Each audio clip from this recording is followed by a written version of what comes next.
Bismillahirrahmanirrahim. Assalamualaikum warahmatullahi taala wabarakatuh. Waalaikumsalam. Innal hamdalillah wassalatu wassalamu ala Rasulillah wa ba'd. Alhamdulillah, terima kasih pada ayahanda Datuk Doktor kami. Tak lama dah tu. Amin. Pada ayahanda Doktor kami dan juga ayahanda Profesor Emerita Datuk Paduka Dr. Mahmud Zodi Haji Abdul Majid atas kesudian mingguan. Dan saya ingat ini program pertama kita lepas raya ataupun program-program lain ada dah tak, Muk? Saya tak start lagi hak ni, start. Wacana-wacana lain tak ada lagi. Baik, dan kebetulan kita pula semakin ramai orang bekerja dari rumah ni, harapnya semakin meriah lah kita punya live ni. Sahabat-sahabat yang share dan seumpamanya. Dan topik hari ini sangatlah topik yang grounded lah, kita kata sangat mendasar. Dan isu ini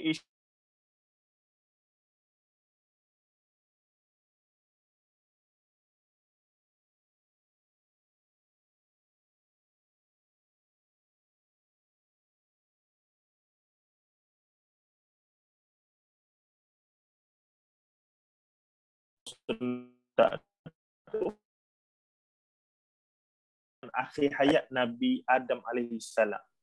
Yang mana bila dia akhir hayat tu ringkas cerita. Jadi bila begitu Adam ni macam marah sikit lah dalam ayat, dalam cerita tu ada istilah dia guna. Adam macam kata giyah jauh sikit.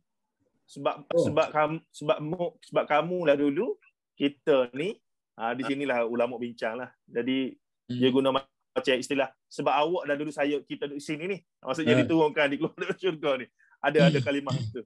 Jadi malaikat masuk dan malaikat ambil nyawa Nabi Adam AS. Setengah riwayat sebut 960 tahun, setengah riwayat 940. Sebab diskaun bagi dalam riwayat hadis lain, diskaun bagi pada Nabi Daud AS. Baik, ringkas ceritanya lagi, setelah meninggal tu malaikat-malaikat yang menjelma jadi pemuda inilah yang uruskan jenazah daripada awal, iaitu mandikan, kafankan, solatkan, gali kubur, tanam dan seumpamanya. Lantas para malaikat ni kata, wahai anak-anak Adam, inilah cara urus orang mati. Ginilah sunnah kamu. Yakni kita boleh faham bahawa tradisi mandi, kafan, mandikan jenazah, mengkafankan, menyolatkan dan kemudian tanam dalam tanah ni memang sunnah semenjak dari zaman Nabi Adam alaihissalam, bapa manusia lagi lah. Daripada zaman Nabi Adam lagi. Abul Bashar yakni.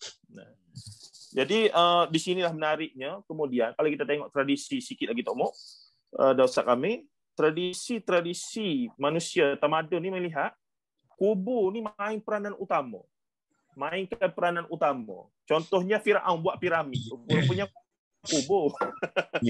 Jadi di sanalah kubur ni ada kemudian membentuk satu kefahaman, satu sangkaan bahawa dia ada super power, dia ada kelebihan tertentu dan seumpamanya, sehinggalah Islam hari pun sebahagian daripada umat Islam masih ada kepercayaan itu. Maka Al-Banna dalam usul yang ke-14 ni dia sebutlah wa ziyaratul qubur ayyan kanat sunnatan masyru'ah bil kayfiyatil ma'thurah walakin isti'anah bil makburin ayyan kanu wa nida'ahum lidzalika wa talaba qada'il hajati minhum an qurbin aw ba'din wan nadhr lahum wa tashyidal quburi wa sitraha wa ida'ataha wa tamassuha biha wal halafa bighairi Allah wa ma yulhaqu bidzalika min al mubtada'ati kabairu tajibu muharabatuha wa la nata'awwalu li hadhihi al a'mali saddan lizzari'ah. Maksudnya ziarah kubur, yakni kubur siapa saja adalah sunnah yang disyariatkan dengan cara-cara yang diajarkan oleh Rasulullah sallallahu alaihi wasallam. Akan tetapi meminta pertolongan kepada penghuni kubur, siapapun mereka, berdoa kepadanya, memohon pemenuhan hajat, memohon hajat dari dekat maupun dari jauh, bernazar untuknya, membangunkan binaan kuburnya, menghiaskannya, memberikan cahaya lampu apa semua dan mengusapnya untuk mendapatkan berkat, juga bersumpah dengan selain Allah, dan segala bid'ah yang serupa dengannya adalah dosa besar yang wajib diperangi. Kita tidak akan mencari-cari kebenaran terhadap amalan-amalan tersebut demi menutup pintu fitnah yang lebih parah. Ini kecederaan Al-Banna yang sangat selari dengan kenyataan-kenyataan para asatizah ataupun para pendakwah salafi mutakhir lah.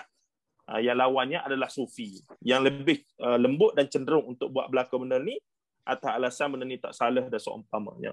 Jadi tajuk kita hari ni untuk mukaddimahnya mungkin saya bagi kepada yang Ustaz Kamil dulu dah, sebab ni masuk dalam wilayah akidah dulu. Ya. Lagipun tajuk kita bagi 3 hari ni, iaitu antara sunnah, fiqh dan adab. Ya. Bukan adab, adat. Jadi Dr. Kamil sebagai syarahan permulaan dalam 10-15 minit, apa yang boleh disentuh berkaitan dengan ziarah kubur dari perspektif sunnah, fiqh dan adat. Sebelum kita pergi pada Dr. Kamil pula. Pada Tomu pula. Silakan. Assalamualaikum warahmatullahi wabarakatuh. Bismillah. Alhamdulillah. Ini kali pertama saya bincang bab kubur-kubur ni. Jarang saya bincang bab kubur ni. Jadi saya ambil panduan sikit. Di rumah ada kitab fiqh sunnah, tak sabit alta depan ni. Sebab saya sabit ni fiqh sunnah dia ni asal bana bagi kata-kata pendahuluan. Jadi saya sabit awal-awal lagi buat kenyataan ziarah kubur ini adalah mustahabun. Mustahabbatul rijal. Untuk orang lelaki mustahab. Tetapi kita tengok ada hadis awal-awal Nabi kata kuntu nahaitukum an ziyaratil kubur. Mulanya dilarang, Nabi larang orang ziarah kubur. Sebab zaman itu zaman jahiliah, takut bercampur aduk. Tapi setelah lama tu maka dia izinkanlah. Kerana dengan ziarah kubur ni mengibatkan kita ingat kepada akhirat. Tapi disebut juga di situ Rasulullah sallallahu alaihi wasallam juga pernah menziarahi kubur ibu dia. Dan di kubur lah Nabi menangis. Dan orang dekat dengan dia tempat tengok apa turut menangis. Maka Nabi kata, aku minta izin dengan Tuhan untuk beristighfar kepada Allah untuk ibunya. Tapi Allah tak izin. Lalu dia minta izin untuk menziarahi kubur ibunya, maka diizinkan. Kerana menziarah kubur ini adalah mengingatkan kita kepada maut. Jadi di sinilah kita lihat maksud daripada ziarah kubur ini ialah untuk mengambil iktibar dan memberi peringatan kepada kita, sehingga dikatakan kubur orang kafir pun kita boleh ziarah. Sedangkan orang kafir, tapi kerana memberi pengajaran kepada kita. Sebab itu dikatakan bila sahabat-sahabat Nabi pergi ke kampung Samud, jadi Nabi kata ziarahlah kubur mereka, tapi eloknya menangislah, mana mengambil iktibar daripada apa yang berlaku kepada kaum Samud. Jadi mana di sini kita lihat mana ziarah kubur ni mustahab bagi rijal. Tapi ada setengah pendapat juga, mazhab Maliki ke, mazhab lain juga mengatakan juga wanita pun boleh jika tidak ada raungan macam jahiliah sampai duduk. Ada dah buat dengan elok lah macam ada lelaki. Sebab tak ada beza lelaki dengan perempuan. Jadi kita nak mengingatkan mati dan sebagainya. Jadi bolehlah ziarah. Dan Aisyah pun cerita Nabi malam-malam keluar pergi ke Baqi'. Dan Nabi pergi ke Baqi', Nabi bagi salam dan Nabi berdoa. Jadi timbul pula amalan tempat kita ni ada baca Quran dan sebagainya. Mungkin setengah mazhab dia kata Quran dia tak ada sebab Nabi tak buat. Tapi ada setengah mazhab kata Quran pun boleh baca sebab dia dekat mujawarah. Lebih dekat daripada baca di masjid, bagi baca atas kubur. Setengah mazhab lah. Mazhab Syafi'i. Tapi mazhab yang lain, mazhab yang lain yang berpegang kepada apa Nabi buat. Kerana Nabi tak buat, maka tak perlulah kita nak pergi baca Quran. Sebab yang Nabi buat di atas kubur tu ialah memberi salam dan berdoa. Dan juga menanda kalau perempuan boleh pergi, pasal Aisyah pun tanya, pergi kubur buat apa? Nabi cerita lah. Supaya pergi berdoa dan meminta istighfar kepada orang dalam kubur itu. Maknanya Nabi tak larang bila Aisyah sebut dalam kubur tu. Dan Nabi juga memberitahulah maknanya dalam kubur tu ada adab dia lah. Jadi adabnya kalau boleh bila pergi tu jadi kita jumpa dengan orang lah. Seboleh-bolehnya berdepan wajah lah. Maknanya kalau mayat tu di tanah menghadap kiblat, maknanya kita yang zerah ni membagi belakang ke kiblat lah sebab nak tengok wajah dia tu. Tapi itu tidak syarat lah. Jadi kita cakap dengan orang lah. Boleh-bolehnya berdepan. Kalau tak boleh depan, boleh lah setakat yang sesuai lah. Cuma yang pentingnya bila berdepan dengan dia tu, beri salam. Assalamualaikum ya ahlul kubur. Salam. Selamat atas kamu wahai ahli kubur. Semoga Allah mengampun dosa kamu dan dosa kami. Kamu dah pergi, kami akan ikuti. Jangan juga Aisyah saya menceritakan Nabi pun pergi ke kubur Baqi', pergi Assalamualaikum darah kaum mukminin juga. Nabi pun bagi salam macam itu juga dan mengatakan engkau telah bertemu dengan apa yang dijanjikan kepada kamu dan insya-Allah kami juga akan ikuti kamu. Allahumma ighfir li ahli Baqi' al-Gharqad. Nabi pun minta ampun kepada ahli-ahli kubur Baqi'. Itu riwayat Muslim. Jadi mudah katanya kita nak hak ketat pun boleh, nak hak langgar pun boleh. Makna hak ketat pergi salam doa macam Nabi buat. Tapi nak ambil mazhab hak langgar sikit, nak baca Quran ke, nak baca Yasin ke, tak mengapalah.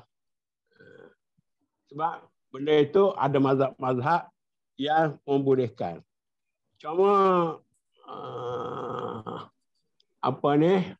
Syekh ni menentang pandangan Ibn Qayyim mengatakan Nabi bila dia pergi ke kubur, dia pergi untuk berdoa.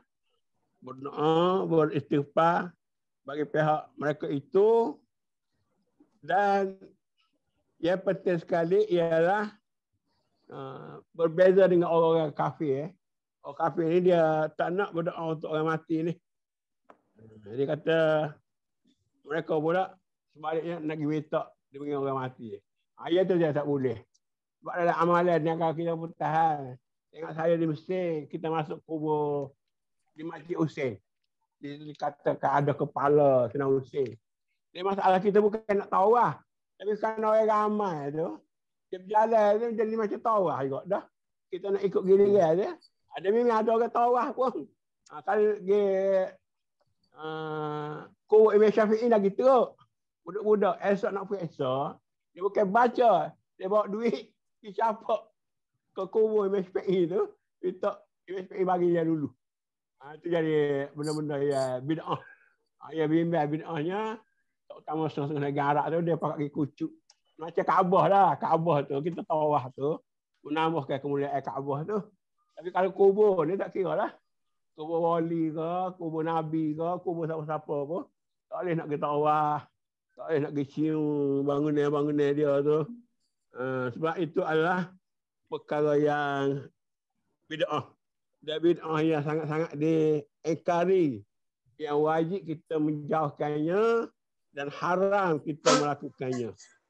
Kita tak boleh nak kiaskan kubur tu dengan Kaabah. Kaabah tu makin kita tawaf, makin memuliakan. Tapi tidak boleh nak kias kubur ni kepada Kaabah. Walaupun dia kubur Nabi, walaupun dia kubur wali, Jadi dalam bab-bab ni kita kena istimak lah. Kena ikut apa yang Nabi buat. Jangan pandai-pandai. Kalau takut menjatuhkan kita kepada benda-benda yang tak elok. Bukan dia boleh jadi perkara yang bid'ah. Sama juga orang wanita lah. Katanya Imam Malik memberi rukhsah.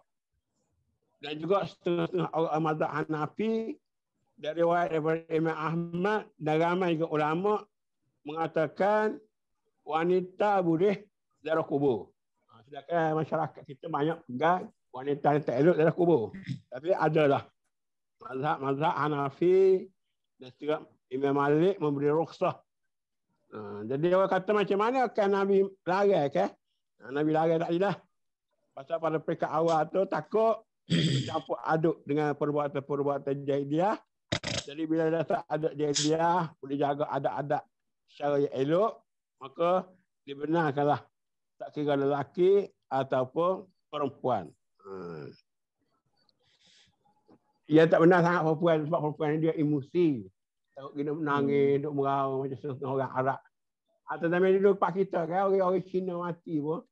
Ada orang Melayu kami upah nangis. Ada kubur orang Cina tu. Zaman dulu dapat duit. Jadi orang perempuan ni dia emosi sikit. Jadi kalau dah boleh jaga emosi, boleh jaga aurat, boleh jaga pergaulan dan sebagainya, tak ada masalah lah. Jadi kita kena ingatlah orang mati ni, yang penting sekalinya bukan ziarah kubur yang terbaik tu lah. 3 perkara lah, anak yang soleh, sedekah dan juga ilmu yang dimanfaatkan. Jadi lain pada itu taklah sekuat hadis tu yang masyhur lah. Cuma pentingnya kena ikut kubur juga, lebih baiklah kita pergi berdoa, kita pergi beristighfar, dan orang mati ni semua kita tahulah. Daripada 2-3 perkara tadi, daripada ada anak soleh, kalau kita buat masjid untuk dia ke, atau kita sedekah untuk mereka yang sudah mati, atau kita gali sungai ke, gali air ke untuk orang guna, itu lebih besar lah pahalanya kepada orang-orang yang sudah meninggal dunia.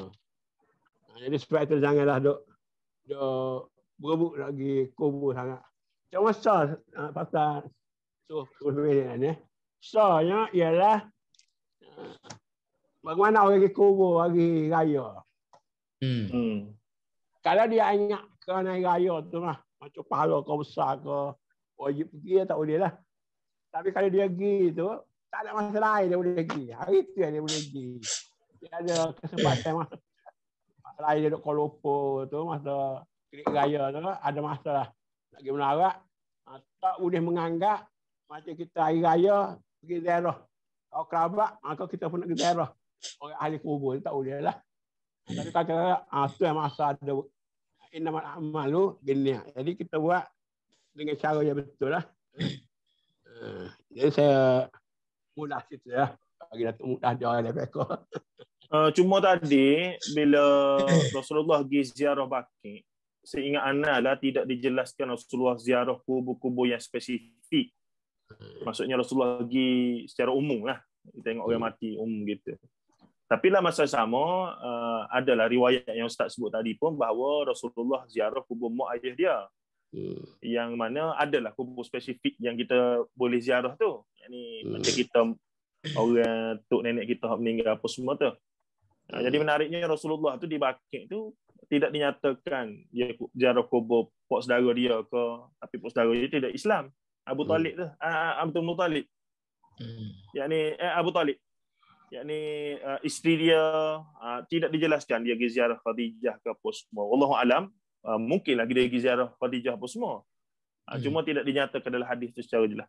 Cuma tuan kalau boleh sama satu lagi bagi orang kita setengah dia kata kalau baca Quran di masjid tu kita kena niat sedekah ke ayah kita ke mak kita ke orang waras. Orang kata kalau pergi atas kubur dia tak payah niat lah. Pergi atas kubur dia tunggu jawarah. Ada setengah kata tu baca Quran pun tak apa tu. Tak payah niat dah. Cokoh dah atas.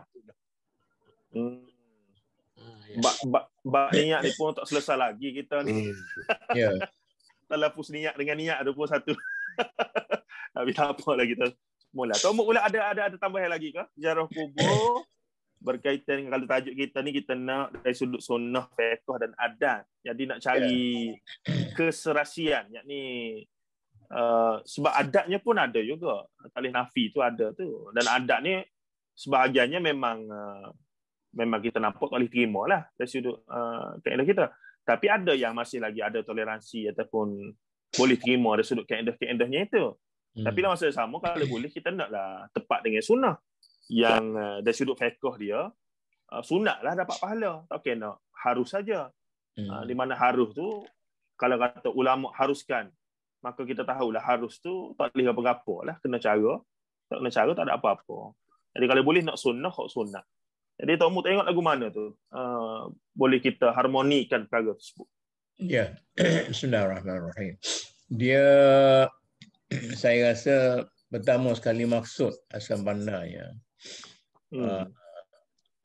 dia mungkin tidaklah sedetail nak cerita tentang hukum sejarah kubur tu, kaifiatnya begini. Jadi dia maksudnya ialah untuk menyatakan bahawa dalam Islam itu terutama sekali disiplin kepimpinan. Tidak ada pemujaan terhadap orang yang telah mati dengan cara kita pergi menziarahi kubur-kubur mereka. Kita tahulah adat di Mesir ni, terutama di Mesir ni, adat yang diwarisi daripada sejak zaman Fir'aun dulu lagi, iaitu adat membesar-besarkan kubur, membesar-besarkan kubur dan sebagainya. Sampailah kita tengok hari ni di di Hussein atau di mana di Muqattam tu kan, orang duduk atas rumah tu. Duduk, makan, minum, berkeluarga dan sebagainya. Sebab kubur tu ialah kubur yang dibina mengikut struktur boleh kekal sampai bila-bila. Jadi masalah sekarang ni, apabila kita kata para fuqaha mengatakan pada prinsipnya menziarahi kubur itu mustahabun, iaitu sunat. Tahap istihbab. Maknanya sunat itu ialah digalakkan lah. Jadi objektif penggalakan itu ialah untuk memperingatkan kita. Pertama sekali, ingat bahawa hujung kepada hidup ini adalah mati. Yang kedua, memperingatkan bahawa kita ada keluarga yang telah mati. Jangan sampai kita lupakan dengan begitu saja. Walaupun yang ada dan tinggal hanyalah kuburnya saja. Tetapi hubungan antara kita dengan keluarga kita, dengan muslimin, muslimat dan sebagainya yang telah mati itu mesti terus berlaku. Tapi bagaimana cara berlakunya? Itulah yang disebutkan tadi, berlaku dengan secara yang ta'akul. Jadi di sinilah ada perkaitannya antara sunnah Rasulullah, antara fiqh dan antara adat. Jadi adat ini terbagi kepada dua. Adat yang diadatkan dan adat yang teradat. Adat yang teradat ini ialah sesuatu tradisi yang sudah diterima umum oleh masyarakat dan sudah menjadi sebahagian daripada tradisi masyarakat itu, sudah menjadi darah daging dia. Jadi kita katakan adat-adat yang seperti ini samalah seperti barang-barang antik, benda-benda antik yang sudah menjadi sepati dalam masyarakat. Kalau sekiranya ia bertentangan dengan Islam dengan secara jelas, maka ia perlu dihapuskan. Tetapi kalau tidak ada satu dalil yang jelas yang menolak adat seperti itu, sebab adat dalam kehidupan manusia ini luas. Maka kita tidak boleh menolak dengan begitu sahaja. Kerana Islam menerima adat sebagai satu sumber hukum. Maknanya kalau untuk menolak adat itu sekadar kita rasa ini bertentangan dengan hadis atau Quran, tetapi kita tidak begitu jelas benar-benar bertentangan ataupun tidak, maka berasaskan kepada ajaran Rasulullah, ia mesti dikekalkan. Kerana tradisi masyarakat itu adalah merupakan suatu dinamo yang boleh menyatu padukan masyarakat itu. Kemudian dari segi hadis, kuntu nahaitukum an ziyaratil qubur ala fazuruha. Kalau dalam kitab-kitab fiqh, biasanya hadis-hadis ini disebut dalam bab ziyaratul qubur lin nisa. Sebenarnya masalah lirijal ini tidak pernah berbangkit. Kerana orang perempuan ini macam Dr. Kamil kata tadilah, dia sangat emosional. Dia pergi macam-macam. Dia melaun, dia melolong, dia puji macam-macam apa semua sekali. Kita tengoklah orang Arab kan? Tengok macam kes di Palestin tu. Mana dalam masyarakat kita, kalau orang kita kena bom sampai meriau-riau, merayau-rayau, apa semua sekali. Tak ada. Orang kita ni, masyarakat Melayu ni seorang yang sangat konservatif, sangat teratur, tertib, tenang dan sebagainya. Jadi kalau kita bercakap dalam konteks masyarakat kita, maka kita hanya melihat kepada masalah-masalah yang sangat kritikal. Satu daripada adat orang perempuan kita masa saya kecil-kecil dulu, bila dia pergi ke kubur, dia bercawat. Dia bercawat. Ustaz tak pernah tengok ni. Bercawat maknanya dia akad kain dia tu dia lindungkan. Jadi macam kain dia tu dicawatkan supaya di bawah dia tu tidak telus daripada bawah, daripada kubur. Takut orang kubur tengok dia punya dalam kain dan sebagainya itu. Itu adat orang Kelantan lah. Kekurang-kurangnya. Tapi sekarang ni dah tidak ada. Dan pada waktu itu, tutup guru pun tidaklah kata, kamu telah melakukan sesuatu yang salah. Malah dianggap sebagai sesuatu yang terpuji kerana bersopan apabila berjalan di atas kubur, dan di bawah kubur tu ada mayat-mayatnya, walaupun kita tahu mayat itu tidaklah berfungsi lagi, dia kata remade. Tetapi kerana sebagai ta'adub dan sebagainya. Dan kemudian dari segi doa apabila kita sampai kubur, Bismillahirrahmanirrahim, Assalamualaikum ya ahlul kubur, itu untuk menyatakan bahawa orang Islam itu sama ada hidup atau mati, kita tetap mendoakan kebahagiaan dan kebaikan bagi mereka semua. Semuanya dengan orang-orang di kubur ni kita kata antumus sabiqun wa nahnu lahiqun. Itu sebenarnya kunci yang ada di kubur itu kan. Bagaimana kamu semua orang yang telah pergi, kami juga akan mengikut jejak kamu menjadi ahli kubur seperti ini. Jadi soalnya sekarang ini, kalau yang berbangkit dalam negara kita ini ialah soal tunggu kubur misalnya. Soal membaca Quran atas kubur dan tahlil-tahlil selepas kita mengkebumikan dan sebagainya. Ini yang menjadi masalah perbincangan di antara kita. Tetapi semuanya ini tidak sampai kepada peringkat apa yang dilarang oleh Hasan Banna. Yang dilarang oleh Hasan Banna ialah memuja kubur. Dalam masyarakat kita, dari segi fiqhnya kita katakan Hasan al-Banna menghalang orang-orang ikhwan daripada satu perkara sahaja mengenai kubur ini, iaitu memuja kubur. Pergi minta berkat dia, pergi minta azimat, pergi minta apa-apa semua sekali. Itu sahaja yang perlu kita fokuskan kepada hal seperti itu. Terutama sekali orang dalam peringkat pimpinan. Kita tengok macam dululah orang-orang parti politik kita bila nak pilihan raya politik kan, pergi melawat kubur ni, pergi letak bendera di kubur tu dan sebagainya. Mungkin itulah mungkin khulasah. Oh, ada tak mu ni?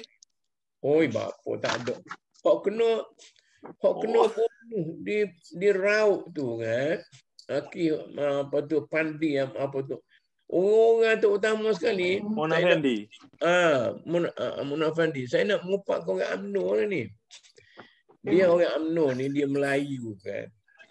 Kalau orang PAS tu dia untuk lebay, dia lain sikit. Jadi kerana kepercayaan Melayu, Islam tu Islam Melayu. Masih banyak lagi dengan percayaan dia pergi bomo lah, dia pergi ke kubur apa semua sekali untuk mencari berkat. Itu yang dianggap oleh Hassan Banna sebagai para pemimpin atau calon pemimpin yang tidak wajar diberi peluang untuk memimpin negara kerana orang ini masih lagi bergelombang dengan tahayul-tahayul yang boleh menyebabkan pimpinan dia terhadap masyarakat kadang-kala dalam keadaan kritikal berhadapan dengan benda yang karut-marut dan sebagainya. Itu tidak bagus untuk bangsanya. Itulah dulu. Baik, alhamdulillah penerangan yang sederhana panjang dan merangkumi semua topik yang kita bincangkan antara Dr. Kamil dan Tok Mok. Cuma kalaulah boleh dikongsikan sedikit pengalaman Tok Mok duduk Mesir dululah. Pernah ke join tempat-tempat yang kata majlis puja kubur apa semua ni? Saya ni ustaz orang sekular. Sejarah hidup saya macam sejarah orang sekular. Makna macam ni lah. Dari segi masalah-masalah rohaniat itu, saya mengambil iktibar bahawa aspek-aspek kerohanian itu adalah satu aspek yang kita hormati dalam Islam ini. Tetapi nak pergi lebih daripada aspek kerohanian. Kerohanian maknanya dalam bahasa Inggeris kita spirit. Bukan kerohanian dalam bentuk yang orang Melayu percaya ada satu unsur dia namakan kesaktian apa semua ni. Kesaktian dan sebagainya, ilmu-ilmu rohani itu saya tak percaya. Mula-mula saya percaya juga. Bila saya tengok orang kata ayah saya ni dia tetap takluk. Kata ayah saya kalau dia terjun dalam telaga, kalau ada lemir kerih bawah tu pun tak lut. Tiba-tiba dia ajak saya pergi menyakul pokok. Kaki dia kena cakul, kena cok. Darah. Saya pun kufur lalu dengan ilmu tu. Sampai bila-bila pun saya tidak lagi percaya kepada soal-soal spiritual yang seperti itu. Bagi saya spiritual itu ialah satu aspek daripada hidup manusia yang ada berkaitan dengan barzakh dan jannah dan nar, iaitu berkaitan dengan alam malakut yang lain, tetapi ada hubungan langsung dengan dunia kita sekarang ni. Itu saya kata saya ni orang panggil apa tadi? Sekular. Tak ada pengalaman. Malah dengan Masjid Imam Syafi'i pun dengan Zainab, Sayyidah Zainab pun dengan Husain. Saya pergi tengok begitulah. Tidak ada satu zauq. Malah bila saya hadir sekali dalam majlis tasawuf, saya ni mengarut tarikat dengan mana tarikat. Kita mengarut hanggut dengan ni lebih kurang tu asal kampung saya zaman kecil dulu. Jadi saya pun tidak mendekati lah. Tak kena dengan jiwa lah kita kata ya. Tak kena dengan jiwa lah. Tak kena dengan jiwa sebab jiwa kita sudah dilatih sebagai orang yang macam tu. Tidak banyak mengharapkan benda-benda spiritual boleh membantu kita. Ini semua sekali kan. Doa tu yes lah kerana kita dengan Tuhan. Tapi kalau nak bergantung dengan spirit antara kita dengan Tuhan itu sangat keberatan dari segi. Ada pengalaman lah. Dr. Kamil pula? Banyak pengalaman dia tu. Pernah terlibat ke dengan ritual-ritual ke join ke lagu mana ke buat kajian ke di Islamia.UN? Saya di Mesir tu, pasal orang pergi tengok kubur Ahmad Badawi, saya pergi tengok sekali. Tengoklah. Tengok orang ramai. Kita hanya menonton lah. Lepas tu, ya tu lah saya pergi sekali. Lepas tu, jadi masa tengok tu rasa, ya kalau boleh ingat balik lah, rasa okey ke tak okey masa tu? Saya kubur lah. Maksudnya kita nak kapur dulu lah. Kubur tu kubur lah. Habis kita lah bila saya pergi ke apa ni, Beirut dengan orang-orang apa tu? Abbas. Nampak dia orang seronok lah dengan kubur. Kita pakai seluar jeans pun ada. Kita tengok biasa lah. Kita pergi bagi salam, bagi doa istighfar begitu lah. Ziarah biasa lah. Cuma rasa sikit lah. Bila kita pergi ziarah kubur Nabi tu lah. Tengok dalam tu setara mana tu. Jadi rasa itu lain lah. Tapi saya tak boleh tengok ikut tu.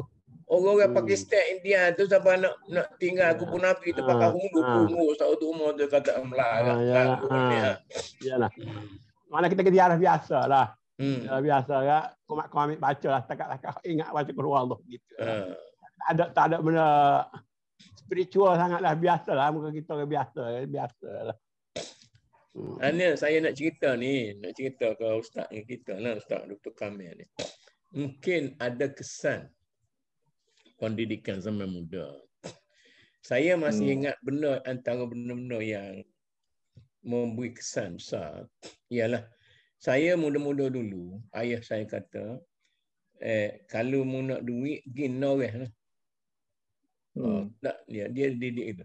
Kalau nak duit pergi noreh. Noreh hak mana? Tu, getah dekat kubur tu.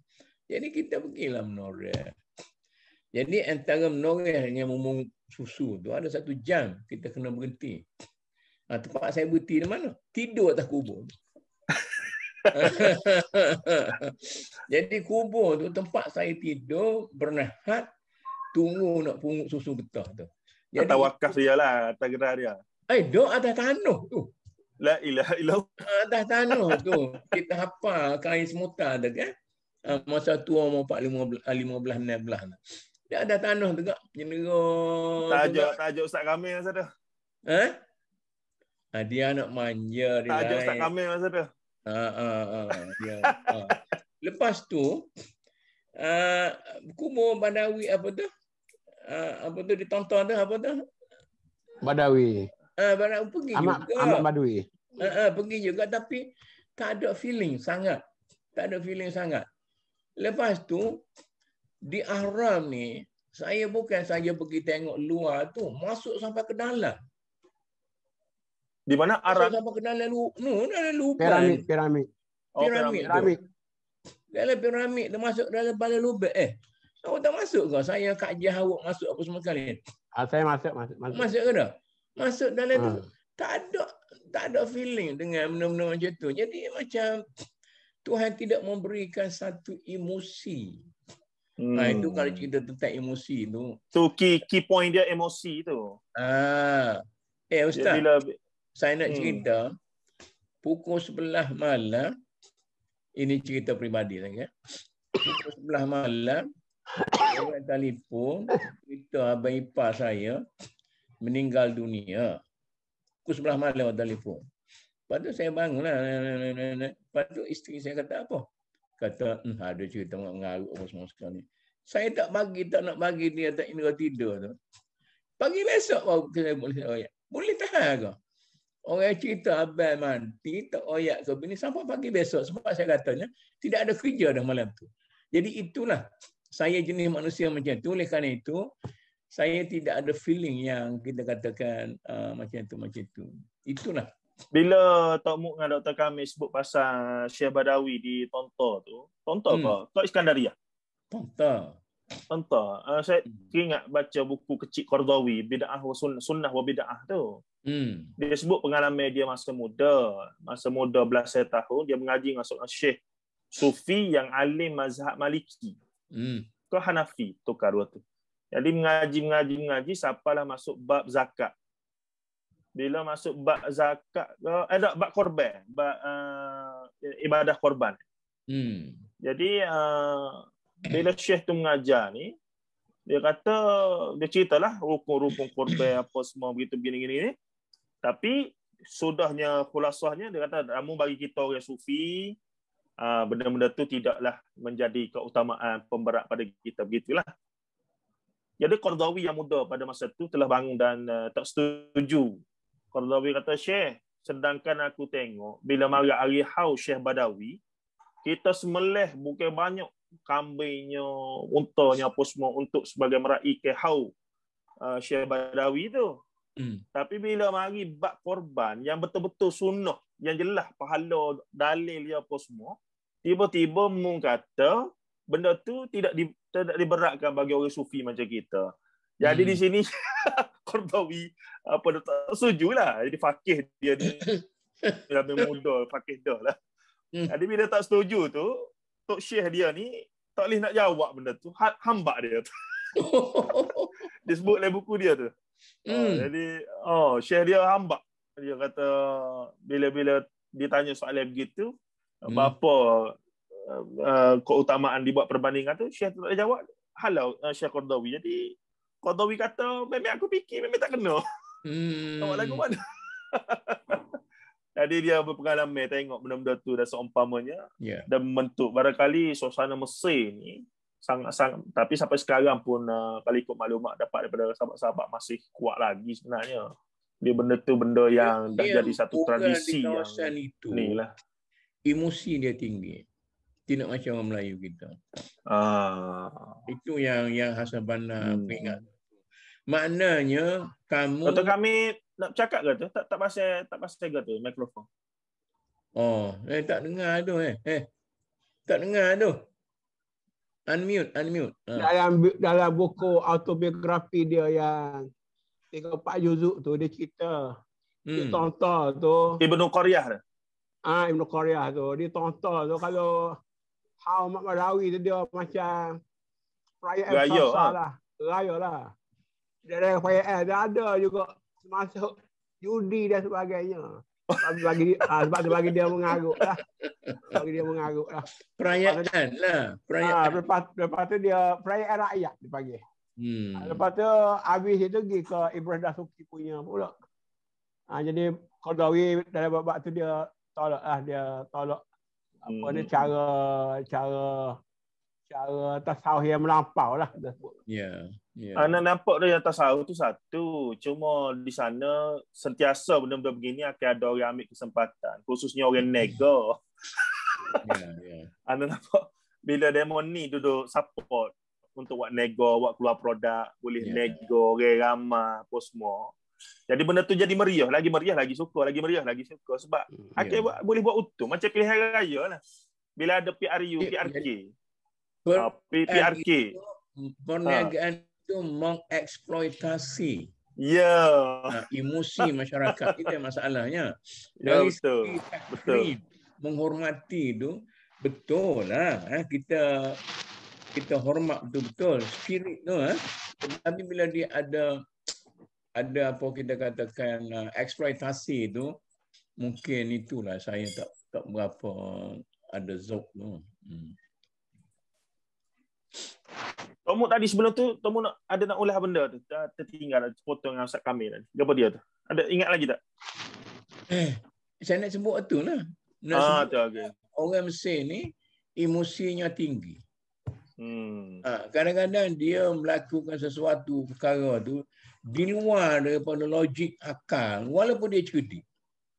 Jadi oleh kerana itu, dari segi kepimpinan ikhwan ni, dia juga terlibat dalam macam-macam bidang dan sebagainya. Maka oleh kerana itu, awak kena banyak menggunakan reason.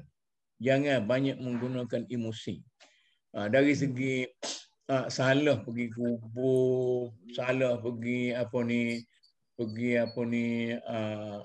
memuja, taklah sampai kufur, tak sampai apa dosa berat-berat sangat, tak ada. Tapi secara satu gerakan yang perlu mendidik para pemimpin dia supaya lebih rasional, sebab itu dia tekankan sangat. Kalau tidak, tak ada sebab dia nak tekankan benda-benda macam ni. Ada satu maklumat nak dapat masa Amerika serang Afghanistan zaman Taliban dulu. Ada Taliban ni dah pergi putus habis lah patung Buddha apa semua tu kan. Itu satu hal juga dari satu sudut kita tak setuju juga sebab benda tu adalah khazanah apa semua itu gini. Bukannya duduk kita nak puja, tapi di sana ada ni Prof Basri Ibrahim lah, Yuniza dia cerita maklumat dia. Bila mereka mari duduk di Afghanistan, antara benda yang mereka tak kacak adalah gubur-gubur Tok Wali ni. Bahkan disalurkan duit-duit kepada orang kampung untuk baiki kubur-kubur Tok Wali ni, yang dianggap wali tu, Tok Wali tu ada apa tapi dianggap wali dan dipuja tadi, supaya masyarakat lebih tertumpu orientasi hidupnya macam orang India, Pakistan sebahagian besar yang kita tengok dalam TV apa semua, nak hajat, nak apa gitu begini, lebih tertumpu pada gi kubur berbanding dengan cara sepatutnya faqala rabbukum ud'uni astajib lakum semua ni. Jadi dari sudut kajian barat terhadap emosi tadi Tok Mukarta sebut tadi, mereka faham sungguh bahawa kalau golongan orang awam, tidak ulama ni, golongan orang awam orientasinya ke situ, maka kita barangkali tak perlu risau sangat. Jadi dia tak akan melawan. Dia tak akan melawan, dia tak akan bangkit angkat senjata, melainkan dia akan duduk tumah situ saja. Jadi di sinilah saya tengok bila mari orang macam Ikhwan, bila mari gerakan macam yang bawa kesedaran intelektual, golongan pembaharu kaum muda apa semua ni, dia akan jadi satu ancaman pada status quo kuasa apa semua. Maka seruannya adalah umat ini tidak akan boleh bangkit dengan diminta dikubur, dengan tumah mengatik dikubur. Kena bangkit mengaji dan juga melakukan gerakan keilmuan, gerakan politik yang betul. Maka di sinilah penjajah, pemimpin-pemimpin yang tali baru apa semua ni akan rasa terancam, dan maka caranya adalah biarlah kubur itu diraikan apa semua tadilah. Mungkin Tok boleh bagi maklumat tambahan apa yang saya sebut tadi. Itulah saya rasa macam apa tu, macam di Afghanistan itu, maknanya Amerika telah mengeksploitasi emosi masyarakat kepada hal-hal yang spirit, bukan spiritual, benar-benar spirit macam ni, nak berkat, nak apa. Saya ni sekarang ni kan, bila baru ni perang Palestin kan, macam-macam hadislah keluar. Henry Kissinger kata tahun 2022 apa tu Yahudi tidak akan ada lagi di muka bumi ni. Kadang-kadang budak-budak tanya, macam mana ni? Saya kata inilah perangai banyak juga daripada orang Islam yang tidak mempunyai semangat juang yang kuat. Dia nak menang dengan cara bergantung kepada takdir semata-mata begitu. Tak apalah, begini. Ni kalau sekarang ni kalau berlaku apa-apa, kita dah nak kiamat dah. Nak kiamat. Maknanya awak tidak akan meneruskan perjuangan kerana nak kiamat. Ini benar-benar macam ni. Jadi kita tengok kerajaan Thailand. Kerajaan Thailand mendukung sangat apa tu dakwah apa tu? Dakwah tabligh. Dakwah tabligh tu. Kerana apa? Dia dah orang dakwah tabligh ni tidak kacau kerajaan. Satu masa pesuruhjaya British pergi ke Cairo, mula-mula sampai tu dia dengar orang azan semua seluruh Kairah tu bersaut-sautan. Dia kata apa tu? Kata itulah azan. Azan tu untuk apa? Untuk panggil semaya Zuhur. Lepas tu pas semaya tu apa jadi? Masing-masing balik ke rumah. Dia kata biarlah azan sampai bila-bila. Dia tidak mengacak politik kita. Lok Kroma punya cerita kata tak ingat. Lok Kroma punya cerita kata anda tak ingat. Kroma pergi. Masyhur tu. Ustaz kami ada tambahan sikit lagi. Cuma gini ada banyak cerita lah pengalaman. Dari segi realitinya, yang kita kena terima juga lah. Kehidupan kita ni ada empat daerah lah. Daerah pertama ni daerah paling sempit, iaitu Lepuk Ibu. Lepuk Ibu ni sempit lah. Sempit, gelap, benda-benda yang macam tu lah. Lepas tu lahir ke dunia. lahir ke dunia ni katanya lebih besar lah daripada ibu tu. Dan bila kita mati, pergi alam barzah. Alam barzah tu lagi besar daripada alam kita hidup ni. Dan lepas daripada alam barzah, pergi kepada alam yang abadi. Dia lagi lebih besar. Ada syurga atau neraka. Jadi barangkali maknanya untuk alam kubur tu perlu persiapan jugalah. Sebab tu setengah ada di Nabi tu baca surah Al-Mulk untuk jadi kawan. Kita tengok dalam alam kubur tu dikatakan amalan semaya mari duk kanan, puasa duk kiri, haji duk atas, amal-amal kebaikan lain duk di bawah, duk keliling kita. Maknanya benda tu kena percaya juga. Maknanya persiapan untuk alam barzah tu ya sudah ada akhirat no, dah syurga neraka, tapi alam barzah tu soal Dr. Kamil buat ni sikit ya. Jadi yang saya tekan tadi, apakah kesan dunia spiritual terhadap kehidupan semasa sekarang, bukan alam barzah dan alam kubur? Berjawab tu nak soal sikit. Payah soalan tu. Maksudnya tadi?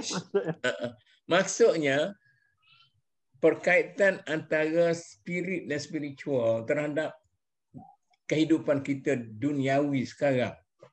Tetapi kesan dia terhadap alam barzah dan alam akhirat itu memanglah spiritual, itulah spirit itulah yang akan kekalnya. Tapi untuk kaitan dengan sekarang, macam mana? Kaitan sekarang tu maknanya kalau kita nak persiapkan syurga, beza dengan persiap untuk kita neraka. Jadi pada alam barzah lagi, dia kata, di alam barzah lah mula-mula kita terima keadaannya. Panas ke, sejuk ke, sepik ke, makna dia bermula ada barzah lagi. Bukan syurga neraka tu dah tamat dah. Mana alam barzah tu dah ada orang di Quran pun dah sebut tu, dalam kubur sampai rusuk tu. Saya ingat tu Ustaz Badrai cerita dalam kelas dengan tafsir tu. Rusuk tu makin rapat, makin rambat, gelap gelemak. Dia mari segala binatang, gapo semua sekali. Berbeza dengan orang yang dibuka kepadanya, nampak luah, bercahaya macam-macam. Jadi benda tu makna kok mana pun dia akan beri kesan kepada kehidupan kita di dunia ni. Cuma kalau anda boleh ulas sikit soalan Tok Muk tadi, anda melihat iman ni satu benda yang kita percaya benda tak nampak, yang tak boleh campai dengan panca indera. Makanya ia satu bentuk ujian, tapi Allah datangkan akal dan juga wahyu. Jadi dengan bekalan akal dan wahyu tu dan juga hujah-hujah itu menjadi ujian pada kita untuk percaya pada benda yang di alam gaib sana lah. Jadi secara teksnya alam kubur apa semua itu begini. Jadi yang menariknya setengah-setengah ulama besar pun ana pernah dalam kelas Dr. Faisal kita lah, Dr. Mak Faisal ni. Dia sebut tak silap ana Ibn Rushd ataupun Ibn Sina. Pernah ada kalam dia macam buat statement, kalau tidak kerana iman aku tak percaya ada azab kubur. Yang ni iman itu yang jadi menyebabkan kita ni ada ni azab kubur, tak kira tak ada. Kena jaga ni. Jadi ujiannya pada iman, benda tak nampak. Jadi kenapa iman para nabi dan rasul naik sokmo tak turun-turun? Sebab Nabi dan Rasul dibuka hijab, dia tengok malaikat, dia tengok kubur, dia tengok. Jadi bila dah kita ni nampak, tak ada masalah dah lah, percaya sungguh lah. Tapi kita ni sebagai orang biasa masih lagi time mari percaya Yazid, time mari rasa gerung kau azab kubur tu naik sikit. Time mari galik kan jatuh sikit. Jadi bagi ada nampak begitulah. Sebab bagi tak nampak. Jadi ujiannya adalah kena percaya bagi tak nampak, termasuk Allah, malaikat, nabi-nabi, rasul, azab kubur ke apa tu. Tapi kita ada teks, kalam yang kita yakin tu kalam Allah, bahawa akan jadi gini, akan jadi gini, akan jadi gini. Itulah permainan, ada bukan permainan, ujian yang ni pada kita lah. Situ Tok Muk. Jadi kita pun dah 4 minit. Mungkin Tok Muk ada poin tambahan sikit lagi dalam realiti kita orang Melayu ni, dan juga kemudian kita sudahkan dengan Ustaz Kamil lah untuk perbahasan kali ini. Jadi dalam realiti kita, ada banyak benda-benda yang kita kena stop. Yang apabila kita kata alam spiritual itu mempunyai kesan yang secara langsung terhadap kedudukan kita dalam kehidupan dunia ini, misalnya semangat keris, ataupun keberkatan kubur para aulia atau sebagainya, itu bagi saya jangan anggap ada kaitan dengan kehidupan kita sehari dua ni di dunia ni. Sebab saya kata tadi saya ni orang sekular. Tetapi kalau kita hormati para aulia, para as-salihin dan sebagainya, maka ia akan memberi saham kepada kita di akhirat nanti. Bukan akan memberi kekuatan tenaga batin kepada kita, ya, kekuatan hebat, orang tengok, orang takut, orang gerung, itu khayalan kita semata-mata. Tetapi kita dapat pahala kerana kita mengingati mati, dapat mendidik supaya diri kita lebih tawaduk, lebih khusyuk kerana kita tahu lepas ni kita akan mati dan sebagainya. Itu. Jadi saya cuma memisahkan ini antara dua alam ini. Itu yang saya nampak bukan memisahkan, tapi membezakan. Yalah. Memisahkan jadi sekular betul lah tu. Bahaya tu. Sebelum kita pergi pada Ustaz Kamil, ada satu wawancara dalam TV3, Majalah 3 beberapa tahun sudah, selepas daripada mereka kena tsunami tempoh hari. Jadi wartawan TV3 ni pergi temu ramah beberapa orang pemuda di Aceh ni, yang mereka ni saban minggu akan pergi ke kubur Syiah Kuala, iaitu Syekh Abdul Rauf Singkil. Dia pergi di kubur dia tu, antara kubur yang tidak rosak ketika mana banjir tu. Lagilah naik saham tu. Jadi bila begitu, di keliling kubur tu ada macam chalet kecil-kecil. Memang tempat untuk orang lari ziarah. Jadi dalam rakaman tu TV3 tu memang saya tengok sendirilah. Jadi wartawan tanya, kenapa pilih kubur ni? Aktiviti mereka selepas daripada mereka selamat, selepas daripada tsunami tempoh hari, mereka yakin kerana mereka duk buat ritual ataupun amalan khusus di kubur-kubur orang soleh ni lah, antara punca yang menyebabkan mereka lebih selamat dan seumpamanya. Jadi wartawan tanya, kenapa kubur ni yang dipilih? Jadi jawapannya, saya ingat lagi, dia kata, kita tak pergi semua kubur, kita pergi kubur-kubur yang kita yakin ada dia punya fadilah ni, dia punya kelebihan tokoh tu. Dan masa dia pergi tu, bukan dia seorang pergi, kumpulan orang lain ramai dah duk keliling, duk masak sembelih kambing apa semua makan lah. Jadi masa sebahagian yang duduk masak ni duk masak lah, tapi sebahagian yang lain duduk mengatik depan kubur ni, duk pergi pagar kubur, duk mengatik lah la ilaha illallah, ada baca Quran apa semua. Jadi bila dah sampai tahap tu, pada pengalaman, pada pemahaman saya yang tidak luah ni, saya kira itu dah jadi satu subjek ataupun satu perkhususan ibadah yang itu yang kita risau, takut jadi gitu tu. Jadi sampai tahap setiap minggu kena pergi buat gini, kalau tak buat nanti tsunami kedua akan mari.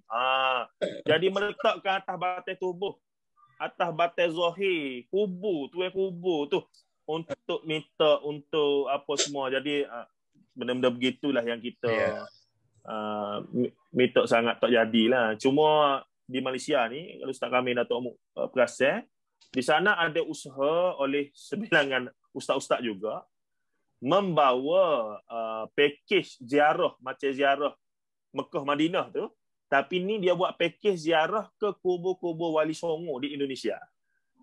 Jadi memang dia buat nego sungguh.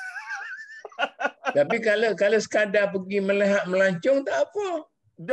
Tapi dalam saklar dia tu dia sebut untuk pergi mendapat berkat, berdoa dan nak minta hajat. Dia sebut jelas. Ada saklar tu dulu sebab kita pergi kuliah tu tengok apa dia ni, baca terkejut anak.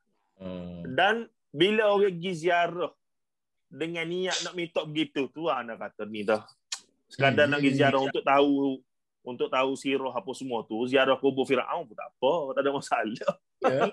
Tapi tahap-tahap kalau nak pergi ziarah apa? Ambil berkat, nanti boleh berdoa di sana, apa-apa hajat, semoga-moga dia adalah semoga tu.